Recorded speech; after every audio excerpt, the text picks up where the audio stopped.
Alright, so here's how to fix Windows 11 lagging and slow problem. It's quite simple, so let's get started. First of all you're gonna do is simply go to the search bar and simply search for Task Manager.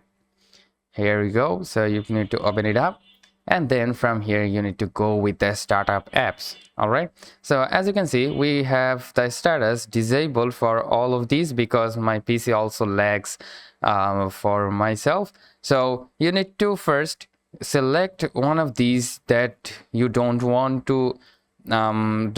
actually. So you need to select those and simply tap on the disable button to disable all of these, because rather than that it will start the application automatically when you start your PC, which will get lots of RAM CPU uses at the very beginning, and it will be running in the background for all of the time. So we don't want that, so we need to disable all of these like that.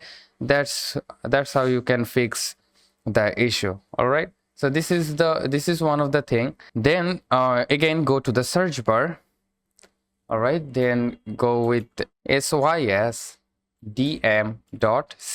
search it up, and then simply open it up.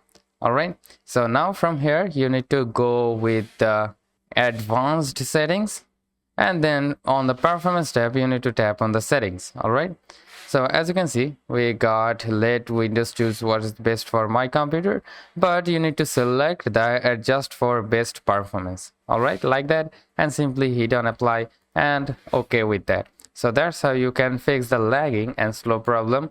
It just took you just 2 minutes. All right, so that's how you can do it. Hope this video helps. If yes, please leave a like, and we'll see you pretty next time.